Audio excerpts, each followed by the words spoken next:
దీని ముందు video already upload చేయడం జరిగింది కాబట్టి ఎవరైనా చూడలేని వాళ్ళు ఉంటే ఆ వీడియో కూడా చూడండి. ఎందుకంటే ప్రతి ప్రశ్న లైన్ టు లైన్ నేను టెక్స్ట్ బుక్ చదివి దాన్ని ఏ విధంగా డిఎస్ ఎగ్జామినర్ అడగడానికి అవకాశం ఉందో అని ఆలోచించి తయారు చేయడం జరుగుతుంది కాబట్టి ఉపయోగపడతాయి, ఖచ్చితంగా ఉపయోగపడతాయి. సో ఆ మిగతా ఛానల్ కాకుండా మన ఛానల్ అనేది వ్యూస్ కోసం కాకుండా మనల్ని నమ్మి ఇక్కడ సబ్స్క్రైబ్ చేసిన వాళ్ళందరికీ నిజాయితీగా ఏదైనా వీడియో అప్లోడ్ చేయాలనే ఉద్దేశంతో పెడుతుంటాను. ఈ వీడియో చూసిన తర్వాతైనా లేదంటే చూడకముందునా ఆ వీడియో చూడండి, దాని తర్వాత ఈ వీడియోకి రండి. ఏదేమైనా మీ ఇష్టం. టైం ఉంటే మాత్రం మన ఛానల్ని మిగతా వీడియోలు కూడా చూడండి, ఉపయోగపడతాయి, మీకు ఖచ్చితంగా ఉపయోగపడతాయి. ఓకేనా? క్వశ్చన్ నెంబర్ 61, సంయోగ బీజాల కలయిక వలన ఏర్పడిన నిర్మాణం. చాలా ఈజీ ప్రశ్న, సంయుక్త బీజం. క్వశ్చన్ నెంబర్ 62, లసునాలకు ఉదాహరణ వాలిష్నేరియా, పసుపు, ఉల్లి, బంగాళదుంప. ఉల్లి. క్వశ్చన్ నెంబర్ 63, అంటుకట్టే ప్రక్రియలో నేలలో పెరిగే మొక్క. మళ్ళీ సేమ్ రిపీట్ అవుతున్నాయి. క్వశ్చన్ నెంబర్ 64, రైజోపస్లో ప్రత్యుత్పత్తి విధానం ఏ విధంగా జరుగుతుంది? సిద్ధబీజాలు, విచ్చిత్తి, కోర్కిబానం, పార్థనోజెనిసిస్. రైజోపస్లో సిద్ధబీజాల ద్వారా జరుగుతుంది. క్వశ్చన్ నెంబర్ 65, ఫెర్న మొక్కలోని ఆకు అడుగు మచ్చలను ఏమంటారు? సంచులు, పరాగ రేణువులు, సొరై, తంతువులు. ఇది ఇంపార్టెంట్ ప్రశ్న, సొరైలు అంటాము. ఓకేనా? క్వశ్చన్ నెంబర్ 66, భూచర జీవులలో ఫలదీకరణ విధానం. అంతర్ఫలదీకరణ, బాహ్య ఫలదీకరణ, సంయుగ్మం, విచ్చిత్తి. భూచర జీవుల్లో అయిన మనలాంటి జీవుల్లో అంతర్ఫలదీకరణ జరుగుతుంది. అంటే స్త్రీజీవి యొక్క శరీరంలో శుక్రకణాలు అండం యొక్క కలయిక అనేది శరీరం లోపల జరుగుతుంది, దాన్నే అంతర్ఫలదీకరణ అంటాం. క్వశ్చన్ నెంబర్ 67, అండకోశంలోని కణాల సంఖ్య. అండకోశము లేదా పిండకోశంలో కణాల సంఖ్య ఎంతమ్మా? Option A 5, B 6, C 7, D 8. చాలా ఇంపార్టెంట్ ప్రశ్న, చాలాసార్లు రిపీట్ అయింది. Option C is the answer. Option D correct కాదు. ఆప్షన్ డి కేంద్రకాల సంఖ్య 8 ఉంటుంది, కణాల సంఖ్య 7 ఉంటుంది. క్వశ్చన్ నెంబర్ 68, రెండు కణ విభజనల మధ్య ఉండే దశ ఏది? ఇది కూడా చాలాసార్లు రిపీట్ అయింది. ప్రథమ దశ, మధ్య దశ, అంత్యదశ, అంతర్దశ అంటాము. క్వశ్చన్ నెంబర్ 69, కణాంగాలు విభజన చెందే దశ. ఇది కూడా చాలాసార్లు రిపీట్ అయింది. ఆప్షన్ ఏ G1 దశ, ఎస్ దశ, G2 దశ, ఎం దశ. G2 దశ కణాంగాలు విభజన చెందుతాయి. క్వశ్చన్ నెంబర్ 70, ప్రథమ దశకు వ్యతిరేకమైన మార్పులు జరిగే దశ ఎందులో జరుగుతుంది? వ్యతిరేకమైన దశ అంత్యదశ. ఓకే. స్త్రీలలో చేసే గర్భ నిరోధక శస్త్రచికిత్స. Vasectomy, tubectomy, copper T, spermicide. స్త్రీలలో ట్యూబెక్టమీ చేస్తారు. శుక్రవాహికలు, శుక్రనాళికలు, శుక్రోత్పద నాళికలు, శుక్రాశయం. వీటిని వరుస క్రమంలో అమర్చమన్నాం. ఎలా అమర్చుతారు? మీకు నచ్చినట్టు చేయొద్దు. శుక్రోత్పద నాళికలు, ఓకేనా, ఈ విధంగా రావాలి. 3, 2, 1, 4. ఎక్కడ ఉంది? అది రావడది. 3, 2, 1, 4. Option A is answer. Question number 73, పురుష ప్రత్యుత్పత్తి వ్యవస్థలో ప్రత్యేకం ద్వారా ఏం జరుగుతుంది? మూత్రం ప్రయాణిస్తుంది, ఎంజైమ్స్ ప్రయాణిస్తాయి, శుక్రం ప్రయాణిస్తుంది, హార్మోన్లు ప్రయాణిస్తాయి. ఆప్షన్ 1 స్టేట్మెంట్ 1, 3 మాత్రం ఎక్కడ ఉన్నాయి? 1, 3. Option B is the answer. దీన్నే మూత్ర జననేంద్రియ నాళం అని అంటాం, ఎందుకంటే మూత్రంతో పాటు శుక్రం కూడా ప్రయాణిస్తుంది కాబట్టి. క్వశ్చన్ నెంబర్ 74, శుక్రం యొక్క విధి ఏంటి? శుక్రకణాల చలనం, శుక్రకణాల పోషణ, శుక్రకణాల జననం, శుక్రకణాల పెరుగుదల. శుక్రం యొక్క విధి ఏంటంటే చలనము, పోషణ. 1 మరియు 2 ఎక్కడ ఉన్నాయి? ఆప్షన్ ఏలో ఉన్నాయి. So option A is the answer. Question number 75, తోకలు లేని శుక్రకణాలు. ఆప్షన్ ఏ ఫలదీకరణకు పనికిరావు, ఆప్షన్ బి చలించలేవు, ఆప్షన్ సి ద్వైస్థితికంలో ఉంటాయి, ఆప్షన్ డి కేంద్రకం ఉండదు. మీరు ఖుషి మూవీ చూసారా? దేవరకొండ అన్నది. దానిలో ఒక టెస్ట్కి వెళ్తాడన్నమాట మనవాడు. దీనికంటే ఇలాంటి దానికోసమే. ఫలదీకరణకు పనికిరావు అంటే కాదు, తోకలు లేని శుక్రకణాలు ఫలదీకరణ పనికి వస్తాయి, కాకపోతే అండకణంతో చేరితే పనికి వస్తాయి. చలించలేవు ఆన్సర్ ఏంటంటే చలించడానికి అవకాశం ఉండదు కాబట్టి ఆన్సర్ అది అవుద్ది. ద్వైస్థితిలో ఉండవులే, ఏకస్థితిలో ఉంటాయి శుక్రకణాలన్నీ. కేంద్రకం ఉంటుంది, ఫలదీకరణ పనికిరావు, చలించలేవు. ఇవన్నీ కూడా ఆన్సర్లు అవుతాయి. ఓకేనా? కేంద్రకం ఉంటుంది కదా, కేంద్రకం ఉంటుంది. సారీ. క్వశ్చన్ నెంబర్ 76, స్త్రీ ప్రత్యుత్పత్తి వ్యవస్థలో అండం ప్రయాణించే మార్గం అడిగాం. ఆప్షన్ ఏ స్త్రీబీజ కోశం నుంచి స్త్రీబీజ వాహిక, గర్భాశయము, అండాశయము. అండాశయము, గర్భాశయం, స్త్రీబీజ వాహిక, స్త్రీబీజ కోశం, స్త్రీబీజ కోశము, స్త్రీబీజ వాహిక, గర్భాశయము, అండాశయము. So option ఏమవ్వచ్చు? అండం ఎక్కడ ప్రయాణిస్తుందంటే స్త్రీబీజ కోశం నుంచి స్త్రీబీజ వాహిక, గర్భాశయం ప్రయాణిస్తుంది. Option C is the answer. Question number 77, గర్భావధి కాలము అంటే ఆప్షన్ 1, ఆప్షన్ కాదు, స్టేట్మెంట్ 1, జంతు జాతిని బట్టి మారుతుంది. స్టేట్మెంట్ 2 అన్ని జీవుల్లో ఒకే రకంగా ఉంటుంది. పిండం ఎదగడానికి పట్టే కాలము, అండం ఫలదీకరణ చెందే కాలం. సో ఇందులో 2 స్టేట్మెంట్లు కరెక్ట్ ఉన్నాయి. అవి ఏంటి? ఆప్షన్ 1 స్టేట్మెంట్ 1 మరియు 3 అలాంటివి ఎక్కడ ఉన్నాయి? ఆప్షన్ సిలో ఉన్నాయి. So C is the answer. Question number 78. ఏకలింగ పుష్పం కానిదేంటి? సొరకాయ, కాకరకాయ, బొప్పాయి, ఉమ్మెత్త. ఏకలింగ పుష్పం కానిది ఉమ్మెత్త. Question number 79. పిండకోశంలో కణాల స్థితి ఏ విధంగా ఉంటుంది? కణాల స్థితి అడిగాము. సో క్వశ్చన్కి ఏదో రాశానేమో. సో ఆప్షన్ ఏ 7 కణాలు 8 కేంద్రకాలు. అది అబ్సల్యూట్లీ కరెక్ట్ ఆన్సర్. అది 3 ప్రతిపాదక కణాలు, 3 సహాయక కణాలు. 3 సహాయక కణాలు అన్నప్పుడు మీరు బిట్ తీసేయచ్చు. ఇది కాదు. ఒక ద్వితీయ కేంద్రం కరెక్టే, ఒక సంయోగ బేజం 3 సహాయక కణాలు. ఇది కరెక్ట్ కాదు. 3 సహాయక కణాలు. సో ఇవన్నీ కరెక్ట్ కాదు. కానీ నేను కణాల స్థితి అడిగానే. కణాల స్థితి అంటే N 2N ఆ విధంగా పెట్టాలి నేను ఆప్షన్లు అనేవి. సో ఎనీహౌ ఎన్ని కేంద్రకాలు ఎన్ని కణాలు ఉన్నాడని బాగుండేది. ఇక్కడ నాకు క్షమించండి, పిండకోశంలో కణాల స్థితి అడగకుండా కణాల సంఖ్య, కేంద్రకాల సంఖ్య అని అడుగుంటే బాగుండేది. కణాల స్థితి అనేటప్పుడు ఎలాగ అడగాలంటే ఏకస్థితికము, ద్వైస్థితికము అలాగే ఉంటాయి. ఓకేనా? So sorry. Question number 80. మొక్కల ఫలదీకరణ ఫలితం ఏంటి? మొదట ఫలదీకరణ వలన సంయుక్త బీజం ఏర్పడుతుంది. ఓకే. ఆప్షన్ 2 మొదటి ఫలదీకరణ వల్ల అంకురం ఏర్పడును. ఆప్షన్ 3 రెండవ ఫలదీకరణ వల్ల అంకురాజం ఏర్పడుతుంది. రెండవ ఫలదీకరణ వల్ల సంయుక్త బీజం ఏర్పడుతుంది. ఏంటంటే ఇప్పుడు 2 స్టేట్మెంట్ కరెక్ట్ ఉన్నాయి. అలాంటివి ఏవి? Option B is the answer. మొదటి ఫలదీకరణం సంయుక్త బీజము, రెండవ ఫలదీకరణం వల్ల ఇది ఏర్పడుతుంది. ఇప్పుడు మీకు ప్రశ్న అడుగుతాను, ఆన్సర్ చేయండి. ఓకేనా? ఒక పండులో ఒక విత్తనం ఉంది. ఓకేనా? అంటే మొక్కల్లో ఎన్ని ఫలదీకరణలు జరగాలి? అదో ప్రశ్న. ఇంకో పండులో 100 విత్తనాలు ఉన్నాయి. అంటే ఎన్ని ఫలదీకరణలు జరగాలి? ఆన్సర్ చేయండి. ఇది మీకు ఇంటర్మీడియట్ లెసన్ చెప్పేటప్పుడు ఎక్స్ప్లెయిన్ చేస్తాను. అది మీకు ఆల్రెడీ తెలిసే చదివేసి ఉంటారు కాబట్టి ఆన్సర్ చేయండి. ఒక పండులో ఒకే విత్తనం ఉంటే ఎన్ని ఫలదీకరణలు జరగాలి? 100 విత్తనాలు ఉంటే ఎన్ని ఫలదీకరణలు జరగాలి? అవన్నీ కూడా కీలాగ్రము, ఓకే, కీలాగ్రం ద్వారా మాత్రం ప్రయాణిస్తాయి. చాలా డెప్త్గా వెళ్తాం ఇంటర్మీడియట్ లెసన్ చెప్పేటప్పుడు. మీకు ఆన్సర్ తెలిస్తే ఆన్సర్ చేయండి కింద. Question number 81. కణచక్రంలో విభజన జరిగే దశ. ఆప్షన్ ఏ G1 దశ, S దశ, G2 దశ, M దశ. కణచక్రంలో విభజన జరిగేది M దశ. M అంటే ఆన్సర్ చేయండి. Question number 82. కణచక్రంలో అధిక సమయం ఉండే దశ.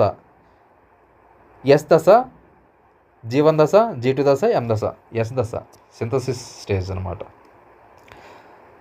ఇటువైపు G దశ, S దశ, G2 దశ, M దశ ఇచ్చాము. కణ విభజన దశ, కణాంగాల విభజన, DNA సంశ్లేషణ, కణ పరిమాణము. అయితే పైన ఉదహరించిన జతపరచడం సరిగ్గా జతపరచబడనిది. ఇక్కడ ఆన్సర్లు ఇచ్చాము. G దశ అంట కణ విభజన దశ అంట, S దశ DNA సంశ్లేషణ, G2 దశ కణాంగాల విభజన, M దశ కణ పరిమాణం. సో తప్పేంటి చూడండి. సో తప్పు ఎలా రాయాలంటే ఇప్పుడు మీకు తెలిసే ఉంటుంది. S దశ సింథసిస్, ఇది బాగా చేసాం. G2 దశ ఇది బాగా చేసాం. G దశ అనేది కణ పరిమాణంకి, M దశ అనేది కణ విభజనకి జరగాలి. కాబట్టి ఇది కరెక్ట్గా లేదు. Option D is answer. 84. నాభి రజ్జును ఏర్పరిచి పిండత్వచము. ఇది చాలా చాలా కన్ఫ్యూజన్గా ఉంటుంది మీరు టెక్స్ట్ బుక్ చదివేటప్పుడు. ఎనీహో ఆన్సర్ ఏంటంటే ఎలంటాయిస్. Question number 85. అండం ఫలదీకరణ చెందకపోతే ఆప్షన్ ఏ పిండంగా మారుతుంది, బి గర్భం ధరిస్తుంది, చనిపోయి విసర్జింపబడుతుంది, విభజన చెంది విసర్జింపబడుతుంది. అండం ఫలదీకరణ చెందకపోతే ఓకే, చనిపోయి విసర్జింపబడుతుంది, విభజన చెంది విసర్జింపబడదు. విభజన చెంది విసర్జింపబడిందంటే అమ్మాయిలు దాన్ని ఏమంటామో ఆన్సర్ చేయండి. ఒక అండము ఫలదీకరణ జరిగి విభజన చెంది విసర్జింపబడడాన్ని ఏమంటాము? అలా కాకుండా చనిపోయి విసర్జింపబడిన ఏమంటాము? ఆప్షన్ లేవు. ఆన్సర్ చేయండి, కింద కామెంట్ చేయండి. Question number 89. కింది వాణిలో సరైన వరుస క్రమం. అండము, పిండము, భ్రూణము, శిశువు. పిండము, భ్రూణము, అండము, శిశువు. భ్రూణము, శిశువు, అండం, పిండం. భ్రూణం, పిండం, అండం, శిశువు. ఇవన్నీ కాదబ్బా. అండము, పిండము, భ్రూణము, శిశువు. Option A is the answer. Question number 90. కింది వాణిలో సరికాని వాక్యం గుర్తించండి. మీరు ఎంతమంది ఐడెంటిఫై చేశారు నేను మాట్లాడేది ముక్కుతో అని? సీరియస్లీ నాకు 6 డేస్ నుంచి చాలా చాలా అసలు అన్నీ వచ్చినాయి. వైరల్ ఫీవరు, జలుబు, అబ్బా తుమ్ములు దారుణం అనమాట. ట్యూబెక్టమీ పురుషుల్లో నిర్వహిస్తారు. సరికాని వాక్యం కదా, జాగ్రత్త చూడండి ప్రతి ప్రశ్న. డిఎస్సికి ఇలాంటివి చాలా ఇంపార్టెంట్ మీకు. చిన్న మిస్టేక్ వచ్చినా సరే జీవితాలు మారిపోతాయి. వేసెక్టమీ స్త్రీలలో నిర్వహిస్తారు. కండోమ్ తాత్కాలిక గర్భ నిరోధక సాధకం కాబట్టి స్త్రీ గర్భ నిరోధక సాధకం. సరికాని వాక్యం ఏంటంటే యాక్చువల్గా సరికాందంటూ ఏం లేదు కదా ఇందులో. కాబట్టి స్త్రీ గర్భ నిరోధక సాధకం అవును అవును అవును. కండోమ్ తాత్కాలికమేం కాదు, ఇది కూడా శాశ్వత గర్భ నిరోధక సాధకమే కాదు, ఇది గర్భ నిరోధక సాధకమే కదా. కరెక్టే, అన్నీ కరెక్టే. సరికాని వాక్యం అంటే ఏం లేదమ్మా. తాత్కాలికమా శాశ్వతమా అనే దాన్ని బట్టి చూసుకుంటే కాబట్టి కూడా తాత్కాలికమే, ఓకేనా. శాశ్వతం ఏంటంటే ట్యూబెక్టమీ, వేసెక్టమీ, ఇవి శాశ్వతాలు, ఇవి తాత్కాలికాలు. సో సరికాని వాక్యం అంటే ఏమి లేదు, గుర్తుపెట్టుకోండి. సో చిన్న చిన్న తప్పులు ఉంటాయి, అందుకే ఎక్స్ప్లెయిన్ చేయాల్సి వస్తుంది. ఎందుకంటే ట్యూబెక్టమీ పురుషుల్లో నిర్వహిస్తారు. ఎక్కడ పాఠం విన్నారా నాది? అక్కడ గుర్తుపెట్టుకోండి. ట్యూబెక్టమీ అక్కడ నిర్వహిస్తారన్నమాట. వేసెక్టమీ అక్కడ కట్ చేస్తారు. ఎక్కడ ఆన్సర్ చేయండి మీరు, ఓకేనా. కండోమ్ తాత్కాలిక గర్భనిరోధక సాధకం, తాత్కాలికం కరెక్టే. కాబట్టి ఇది కూడా గర్భనిరోధక సాధకమే, కానీ ఇది తాత్కాలికం. ఎంతవరకు కడుపులో ఉంటుందో అంతవరకు పనికి వస్తుంది, తర్వాత మళ్ళీ పనిచేయదు అనమాట. సో ఎంతవరకు యూజ్ చేస్తాం అంతవరకు. సో అన్నీ కరెక్ట్ ఇక్కడ. సరికాని వాక్యం అంటే ఏం లేదు. Question number 91. ముస్కాలు విడుదల చేసే హార్మోన్. చాలా చాలా ఎటకారంగా అడగొద్దు సార్, దయచేసి ఇలాంటి ప్రశ్నలు అడగొద్దు అనొద్దు. చాలామంది తప్పులు చేస్తున్నారు కాబట్టి ఇలాంటి ప్రశ్నలు తయారు చేయడం జరుగుతుంది. Question number 92. స్త్రీ ప్రత్యుత్పత్తి వ్యవస్థలో ఫలదీకరణం జరిగే ప్రాంతం ఎక్కడ? ఇది కూడా అవసరము, ఆల్రెడీ చదివి. నిజానికి ఇంటర్మీడియట్ చదివేసి ఉంటే దీనికి కరెక్ట్ స్పాట్ చెప్పండి మీరు. ఆప్షన్ లేవు ఇందులో, కరెక్ట్ స్పాట్స్ పెట్టండి. స్త్రీ ప్రత్యుత్పత్తి వ్యవస్థలో ఫలదీకరణం జరిగే ప్రాంతం ఎక్కడ? ఇక్కడ లేవు. అది స్త్రీబీజ కోసము, గర్భాశయం, స్త్రీబీజ వాహిక. యాక్చువల్గా ఇందులో జరుగుతుంది. ఇందులో ఏ ప్రాంతంలో జరుగుతుందో మీరు ఆన్సర్ చేయండి కామెంట్లో. ఈ కింది వాటిలో స్త్రీ ప్రత్యుత్పత్తి వ్యవస్థకు సంబంధించింది కాదు. ఇలాంటి ప్రశ్నలు కూడా డిఎస్ఎల్ అడుగుతారు, కన్ఫ్యూజ్ అయిపోతారు మీరు. స్త్రీబీజ కోశాలు, ఫాలోపినాలలో, గర్భాశయం, ముస్కాలు. Option D is the answer. Question number 94. ఈ కింది వాటిలో ఏకలింగ పుష్పాలను కలిగిన మొక్క ఏది? ఉమ్మెత్త, సొరకాయ, బొప్పాయి. ఏకలింగ పుష్పాలను ఏ మరియు సి కలిగి ఉంటాయి. ఇంకొకటి అడుగుతా చెప్పండి దీనికే. సొరకాయ, బొప్పాయి, వీటిలో ఏకలింగ పుష్పాలను కేవలం ఏకలింగాశ్రయ స్థితి అంటాం దాన్ని. ఏకలింగాశ్రయ స్థితి చూపించే మొక్క ఏది? ద్విలింగాశ్రయ స్థితి చూపించే మొక్క ఏది? ఇంటర్మీడియట్ చదివేసి ఉంటారు కదా. Question number 95. పుష్పంలోని అనావశ్యక అంగాల జత. కామెడీ బిట్లు ఇవన్నీ. పరాగ సంపర్కానికి దోహదపడే కారకాలు. పక్షులు, కీటకాలు. Question number 97. ఫలదీకరణ చెందిన అండంలో జరిగే విభజన. సమవిభజన మాత్రమే, క్షయకర విభజన మాత్రమే. సమవిభజన, క్షయకర విభజన, పైవేవి కాదు. ఫలదీకరణ చెందిన అండంలో ఏం జరుగుతుందంటే సమవిభజన మాత్రం జరుగుతుంది. మారులా, బ్లాస్టులా, బ్లాస్టోమియర్స్, బ్లాస్టోసిస్ట్, ఓకేనా. అన్నీ ఇంటర్లో వస్తాయి. పరాగనాళంలో పురుష కేంద్రకాల సంఖ్య ఎంత? Option A 1, B2, C3, D4. Option B is the answer. Question number 99. పరాగరేణులు కలిగిన పుష్ప భాగం ఏది? Option A అండాశయము, రక్షకపత్రావళి, కేసరదండము, పరాగకోశము. పరాగరేణులు కలిగిన పుష్ప భాగం పరాగకోశము. పిండ ప్రతిస్థాపన జరిగే ప్రాంతం ఎక్కడ? Option C is the answer. పిండకోశంలో ద్వైస్థితిలో ఉండే కణం. స్త్రీబీజ కోశము, సహాయక కణాలు, ద్వితీయ కేంద్రకము, ప్రతిపాదక కణాలు. ద్వైస్థితిలో ఉండేది ద్వితీయ కేంద్రకం, ఓకేనా. ద్వితీయ కేంద్రకం. ఈ రెండు కేంద్రకాలు సింగిల్ ఎన్ కలిస్తే డబుల్ ఎన్, 2n అంటే ద్వైస్థితికం. అంటే ఏంటి ఇంతకీ? ఎన్ అంటే ఏంటి, 2n అంటే ఏంటి, 3n అంటే ఏంటి? ఇక్కడ కొన్ని ఎక్స్ప్లెయిన్ చేస్తా. ఒక జీవిలో 16 క్రోమోజోమ్లు ఉన్నాయనుకుంటే 8 జతలుగా విభజిస్తారు. 8 జతలు ఒక సెట్ ఆఫ్ క్రోమోజోమ్స్ని ఏకస్థితికం అంటాము, ఓకేనా. 2 set of chromosomes, 3 set of క్రోమోజోమ్స్ని 2n, 3n అంటాం. ఏం లేదు, మొత్తం క్రోమోజోముల్ని సెట్స్గా విభజిస్తే మన దాంట్లో 46 క్రోమోజోమ్లు ఉన్నాయనుకుంటే 23 ఒక సెట్, 23 ఇంకో సెట్. కాబట్టి 46 క్రోమోజోమ్లు 2 సెట్లుగా ఉంటాయి. మనం అంతా ద్వైస్థితిక దేహాన్ని కలిగి ఉంటాము, ఓకే. Question number 102. గర్భావధి కాలం ఆధారంగా ఈ కింది జీవులను ఆరోహణ క్రమంలో అమర్చండి. గుర్రము, పిల్లి, ఎలుక, ఆవు. గుర్రము, ఆవు, పిల్లి, ఎలుక. ఎలుక, పిల్లి, ఆవు, గుర్రం. ఆవు, పిల్లి, ఎలుక, గుర్రం. Option B is the answer. ఎలుక, పిల్లి, ఆవు, గుర్రం. Question number 103. గర్భావధి కాలం చివరి దశలో క్షీరగ్రంథులలో ప్రోగయి శోషరసాన్ని పోలిన ద్రవం కొలెస్ట్రామ్. ఓకేనా? Option C is the answer. అయితే కొలెస్ట్రామ్ ద్వారా పిల్లలకి సంక్రమించే ప్రతిదేహ రకం ఏదో చెప్పగలరా? ఆల్రెడీ మీరు చదివేసి ఉంటే ఇంటర్ది. కొలెస్ట్రామ్ తల్లిపాల ద్వారా పిల్లల్లో సంక్రమించే ప్రతిదేహ రకం ఏంటది? ఆప్షన్లు కూడా ఇమ్మంటారా?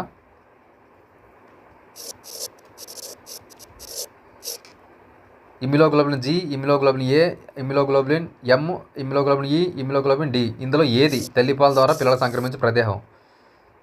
Question number 104. పుష్పంలో బీజ కణాలను కలిగి ఉండే పుష్ప భాగాలు. బీజ కణాలను కలిగి ఉండే పుష్ప భాగాలు. Option D is the answer. Question number 105. ఈ కింది ఏ మొక్కలో పిండము విత్తనంగా ఎదిగే వరకు దాంతోపాటు అంకురోచితం పెరుగుతుంది? చిక్కుడు, బఠానీ, మొక్కజొన్న.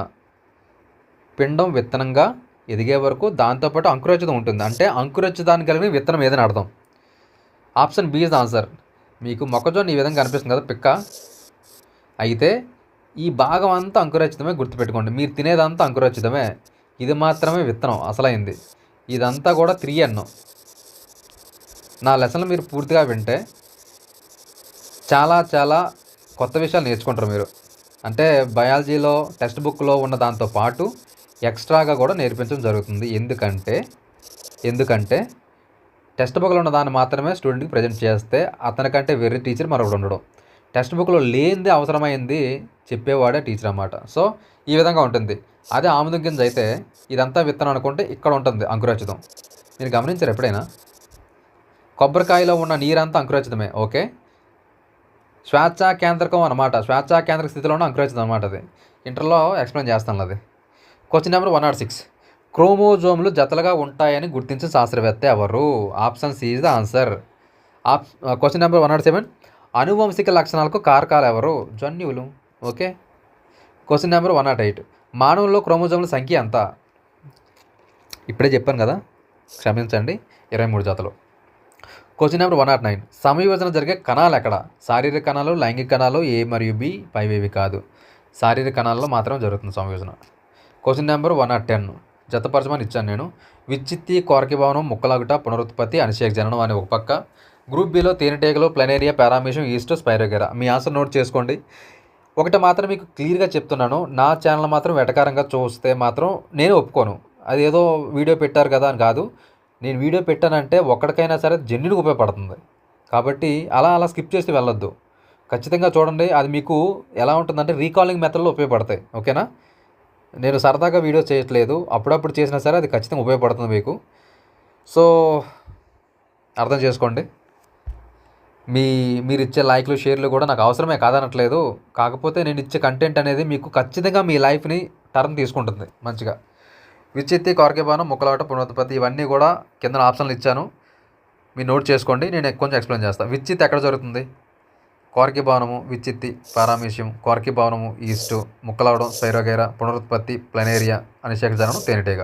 ఇలా ఎక్కడ చూడండి. Question number 111. జాబితా ఏ, జాబితా బి. తప్పుగా జతపరచబడింది ఇచ్చినమాట ఆల్రెడీ. ముక్కలవడం అంటే శిలీంధ్రాలు అంట, కోరకిభవనం పారామీషియము, దుదా విచ్చిత్తి చదును పురుగు. సో ముక్కలవడం శిలీంధ్రాలు జరుగుతుందా? జరుగుతుంది కొన్ని విషయాల్లో.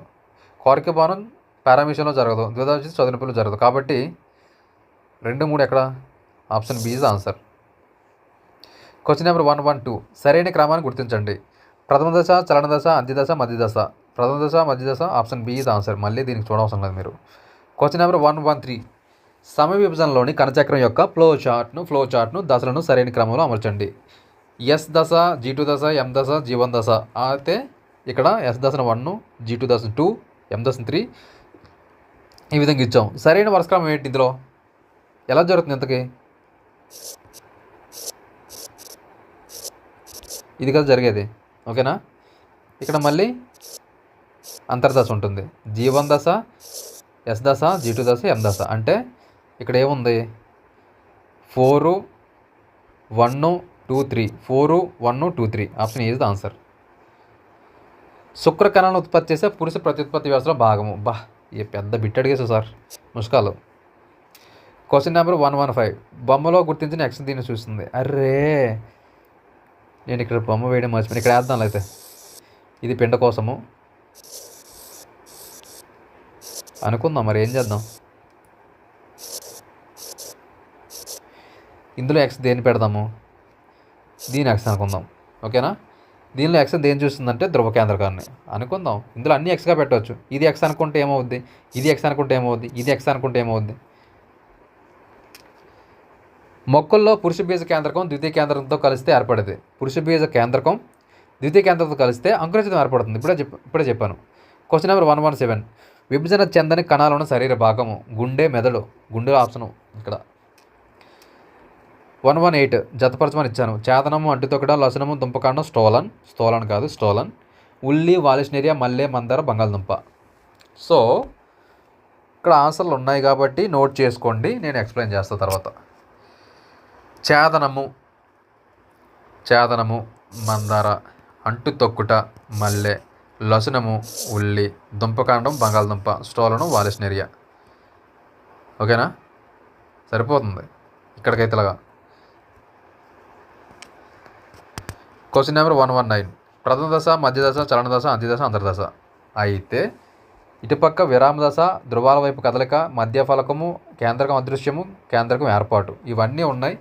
మీరు ఆన్సర్ నోట్ చేసుకోండి, రివీల్ చేస్తాం మళ్ళీ సేమ్. సో రివీల్ చేద్దాం. ప్రథమ దశలో కేంద్రకం అదృశ్యం అవుతుంది, కరెక్టే.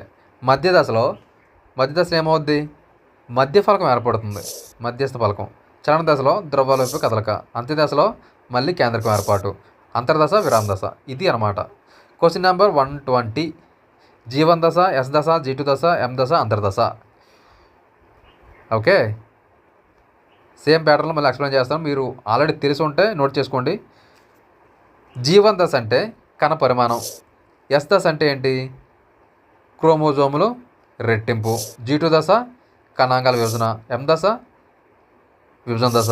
అంతర్దశ 2 కణ విభజనల మధ్య దశ అనమాట. సో ఇది 60 క్వశ్చన్స్ అనేది ప్రొవైడ్ చేశాను. మొత్తం మీద 120 ప్రశ్నలు ఈ లెసన్ నుంచి. నిజానికి 120 కాదు, 150, 149 ఎన్నో తయారు చేశాను. అవన్నీ అవసరం లేదని వదిలేశాను. ఎనీహౌ మీకు క్లాస్ 6 నుంచి 10th క్లాస్ వరకు ఆల్మోస్ట్ ఒక 3000 బిట్స్ వరకు ప్రొవైడ్ చేసి పెడతాను యాప్లోనే. అది కూడా మీరు ఒక పానీపూరినో లేదంటే పూరినో తినే కాస్ట్లో ఉంటుంది. అట్లీస్ట్ ఆ రేటు కూడా మీకు ఇబ్బంది అంటే ఫ్రీగా పెడేస్తాను, ఓకేనా. ఎనీహౌ సాధారణ కిట్స్ ఉపయోగపడింది మాకు అని మీరు చెప్పుకుంటే చాలు నాకు. Thank you very much. See you in the next video. మంచి వీడియోలు కనిపిస్తాను. ఇలా ఫేస్ లేకుండా కాకుండా బోర్డు మీద లెసన్ వీడియో ఎక్స్ప్లెయిన్ చేస్తూ కుమ్మేసుకుందాం next. Thank you, bye. See you.